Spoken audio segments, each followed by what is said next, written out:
Good evening students. Start करते हैं आज का टॉपिक। लास्ट टॉपिक में हमने हैप्लॉन्टिक लाइफ साइकिल पढ़ा था। अब हम पढ़ने जा रहे हैं diplontic and haplodiplontic life cycle. तो पहले हम पढ़ते हैं diplontic life cycle. Diplontic life cycle जो है वो जिम्नोस्पर्म और एंजियोस्पर्म यानी लास्ट जो हायर कैटेगरी है हायर प्लांट्स की उनमें होती है। तो उसमें हमने पढ़ा था, अभी हम पढ़ चुके हैं पूरे प्लांट किंगडम में कि जो जिम्नोस्पर्म और एंजियोस्पर्म है उनमें मेन प्लांट बॉडी क्या होती है? स्पोरोफिटिक। मेन प्लांट बॉडी क्या होती है? स्पोरोफिटिक। यानी वो क्या प्रोड्यूस करते हैं? स्पोर्स। हमने पढ़ा है उसमें माइक्रोस्पोर्स एंड मेगास्पोर बनते हैं, याद है? माइक्रोस्पोर बनते हैं, यानी माइक्रोस्पोर से क्या बन रहा था? Pollen grain. अब आपको याद आ गया पोलन ग्रेन जिसमें मेल गैमीट था, और फीमेल में क्या बन रहा था? मेगास्पोर। मेगास्पोर और मेगास्पोर से क्या बन रहा था? एम्ब्रियो सैक जिसमें क्या था? एग। और ये एग और यहाँ पर पोलन ग्रेन मेल गैमीट लेकर आ रहा था और यहाँ पे फ्यूजन हुआ था, याद आ गया? पोलन ग्रेन के अंदर मेल गैमीट था और एम्ब्रियो सैक के अंदर एग था, दोनों का फ्यूजन हुआ था। तो मेन प्लांट बॉडी क्या है? स्पोर प्रोड्यूस कर रही थी। माइक्रोस्पोर प्रोड्यूस हुए थे, माइक्रोस्पोर से पोलन ग्रेन बने थे और पोलन ग्रेन के अंदर मेल गैमीट था जो पॉलिनेशन से कहाँ गया था? स्टिग्मा पे। और यहाँ पर मेगास्पोर बना था ओव्यूल के अंदर न्यूसेलस से। एक सेल जो है मेगास्पोर मदर सेल की तरह बिहेव की रही थी और उसने क्या बनाया था? फिर मेगास्पोर बनाए थे 4, जिसमें से 3 डीजनरेट हुए थे। एक फंक्शनल था जिससे बना था फीमेल गैमेटोफाइट या एम्ब्रियो साइक और जिसके अंदर बना था एग। तो ये पोलन ग्रेन जो है जिसमें मेल गैमीट है वो यहाँ एंटर किया था और एग से फ्यूजन हुआ था। तो मेन प्लांट बॉडी क्या है यहाँ पर? स्पोरोफिटिक यानी स्पोर प्रोड्यूसिंग है। और गैमेटोजेनेसिस कैसे हुई? कैसे बने थे ये सारे स्पोर्स? कैसे बने थे? मियोसिस हुई थी। यहाँ पर भी माइक्रोस्पोर जब बना था तो माइक्रोस्पोर मदर सेल थी। माइक्रोस्पोर मदर सेल थी जिसने माइक्रोस्पोर बनाए थे। मेगास्पोर बनाया था उसने भी, मेगास्पोर मदर सेल्स थी जिसने बनाया था। मियोसिस हुई थी वहां पर, मियोसिस के थ्रू बने थे ये। जहां पर भी मदर सेल होती है वहां मियोसिस होती है, मैंने बताया था आपको। तो ये जो बने थे गैमीट्स, ये गैमीट्स ही तो हैं। पोलन ग्रेन के अंदर क्या है? Male gamete. और एम्ब्रियो सैक के अंदर क्या है? Female gamete egg. तो कौन सी प्रोसेस से बने थे ये? मियोसिस से। ये देखो मियोसिस। तो गैमेटोजेनेसिस हुई थी वो किससे हुई थी? मियोसिस हुई थी। यानी माइक्रोस्पोर मदर सेल से पोलन ग्रेन बने थे, वहां पर माइक्रोस्पोर बने थे, फिर पोलन ग्रेन डेवलप हुए थे उससे। तो मियोसिस हुई थी, यानी जो गैमीट्स प्रोड्यूस हुए थे वो मियोटिकली हुए थे।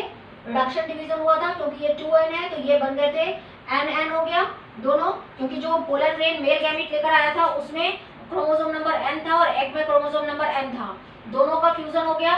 तो फ्यूजन होने के बाद n जब फ्यूज हो गए यानी fusion of male and female gamete, तो हमने वहां देखा था कि क्या बन गया था? जाइगोट। और जाइगोट से आगे क्या बनेगा? एम्ब्रियो। और आगे प्लांट बॉडी बनेगी तो जाइगोट बन गया 2n और फिर से माइटोटिकली वो डिवाइड होगा और बन जाएगा मेन प्लांट बॉडी। तो यहाँ पर जो मेन प्लांट बॉडी है वो डोमिनेंट है, इसलिए क्योंकि गैमेटोफिटिक फेज तो इतनी सी है। मेन प्लांट बॉडी जो है वो इंडिपेंडेंट है, सारा काम उसी के ऊपर हो रहा है, ये भी उसी के ऊपर डिपेंडेंट है जो सारे गैमेटोफाइट हैं। तो मेन प्लांट बॉडी कौन सी है? स्पोरोफिटिक।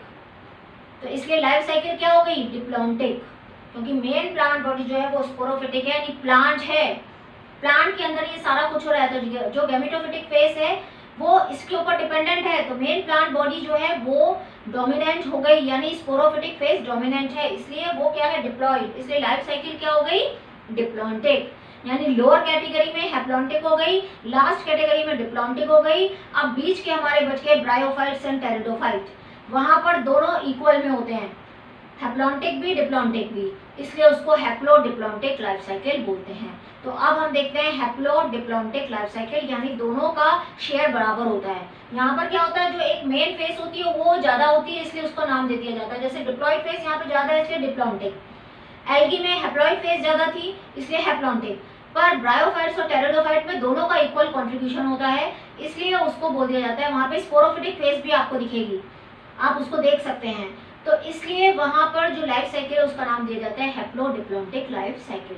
तो अब हम देखते हैं haplodiplontic life cycle. Life cycle जो किसमें देखने को मिलती है हमको? ब्रायोफाइट्स के अंदर, ब्रायोफाइट्स एंड टेरिडोफाइट्स में। तो पहले हम देखते हैं यहाँ पर कि मेन प्लांट बॉडी क्या होती है। मेन प्लांट बॉडी हमने पढ़ा है गैमेटोफाइटिक होती है, मैं आपको थोड़ा सा याद करा देती हूँ। यहाँ पर इस तरह से हमने स्ट्रक्चर देखा था, हम तो पूरा पढ़ चुके हैं। जो मेन प्लांट बॉडी थी उसमें यहाँ पर क्या डेवलपमेंट हुआ था? यहाँ पर आर्किगोनिया बनी थी, फ्लास्क शेप, यहाँ बीच में एग था, मेल गैमीट यहाँ आया था, यहाँ दोनों का फ्यूजन हुआ और जाइगोट यहीं पर ही डेवलपमेंट स्टार्ट हो गया था इसका। और यहाँ पर क्या बन जाते हैं फिर, ये स्पोरोफाइट है, इसके अंदर क्या होती है, स्पोर मदर सेल,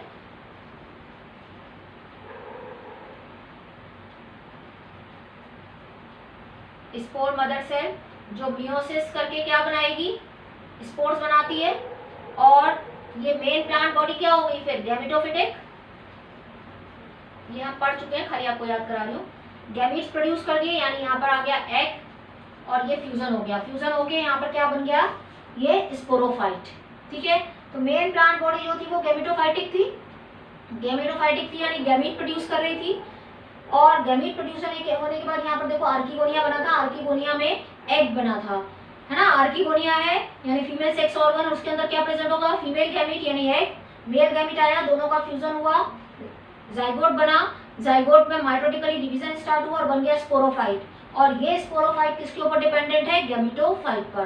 तो इसको हम हैप्लोडिप्लॉन्टिक क्यों बोल रहे हैं, क्योंकि यहाँ पर दोनों फेस इक्वली जो है वो इक्वली दिखाई देते हैं हमको, यानी यहाँ पर स्पोरोफाइट भी दिख रहा है और गैमेटोफाइट भी दिख रहा है, दोनों की वैल्यू है, दोनों फेस की वैल्यू है, दोनों का इक्वल कंट्रीब्यूशन है। ऐसा नहीं है कि एक फेस ज्यादा डोमिनेंट है और एक फेस नहीं है, यहाँ पर दोनों ही है।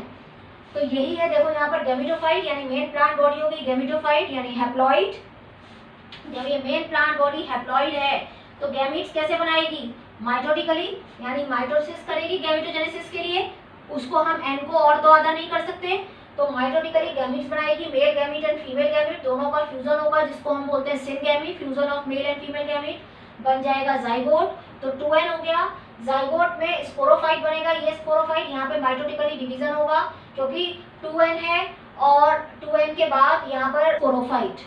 ठीक है, और ये स्पोरोफाइट के अंदर क्या प्रेजेंट होगी, ये स्पोरोफाइट बन गया। इस स्पोरोफाइट के अंदर स्पोरोफाइट क्या है, डिप्लॉइड, और ये स्पोरोफाइट डिप्लॉइड है और इसके अंदर क्या प्रेजेंट होगी, स्पोर मदर सेल। ये spore mother cell meiotically divide होगी और स्पोर्स बनाएगी, और जब ये मियोटिकली डिवाइड हो रही है तो ये स्पोर्स क्या होंगे, हैप्लॉइड, एंड ये जो स्पोर्स बनेंगे ये हैप्लॉइड होंगे और ये जर्मिनेट करके वापस से मेन प्लांट बॉडी यानी गैमेटोफाइट बना देंगे। तो यहाँ पर जो स्पोरोफाइट है वो किसके ऊपर डिपेंडेंट है, गैमेटोफाइट के ऊपर, पार्शली या फुली जो है वो डिपेंडेंट है गैमेटोफिटिक फेस के ऊपर। तो दोनों का इक्वल कंट्रीब्यूशन है, दोनों की इक्वल वैल्यू है, दोनों हमको दिखाई दे रहे हैं, स्पोरोफाइट भी दिख रहा है, गैमेटोफाइट भी दिख रहा है। तो ये बात क्लियर हुई कि मेन प्लांट बॉडी गैमेटोफिटिक है, इसलिए गैमेट किससे प्रोड्यूस करेगी, माइटोटिकली, क्योंकि एन को हम और आधा नहीं कर सकते, दोनों का फ्यूजन हुआ, यहाँ पर ये सिनगैमी हो गई, जाइगोट बना, जाइगोट माइटोटिकली डिवाइड होगा, स्पोरोफाइट बनेगा, स्पोरोफाइट डिप्लॉइड होगा, स्पोरोफाइट के अंदर मियोटिक स्पोर मदर सेल्स होंगी जो स्पोर्स बनाएंगी मियोटिकली डिवाइड होके, ये मियोटिकली हो रहे हैं इसलिए रिडक्शन डिवीजन हुआ एन, और ये भी एन है तो ये जर्मिनेट करके क्या बना देगा, मेन प्लांट बॉडी। तो दोनों का इक्वल कंट्रीब्यूशन है, पर हैप्लॉइड है मेन प्लांट बॉडी, इसलिए हैप्लोडिप्लॉन्टिक लाइफ साइकिल बोला गया है, इसलिए पहले हैप्लॉइड आया है। तो ये लाइफ साइकिल क्या है, हैप्लोडिप्लॉन्टिक लाइफ साइकिल। तो समझ में आया कि हैप्लोडिप्लॉन्टिक क्यों बोला गया है, क्योंकि दोनों का इक्वल कंट्रीब्यूशन है। स्पोरोफाइट भी हमको यहाँ पे दिखाई दे रहा है, चाहे वो डिपेंडेंट है गैमेटोफाइट पर फुल्ली या पार्शली, पर वो हमको दिख रहा है। ठीक है, तो ये हमारा लास्ट टॉपिक था प्लांट किंगडम का, यहाँ पे खत्म होता है हमारा प्लांट किंगडम। नेक्स्ट क्लास में हम नेक्स्ट चैप्टर पढ़ेंगे। So thank you, thanks for watching, please like, subscribe and share.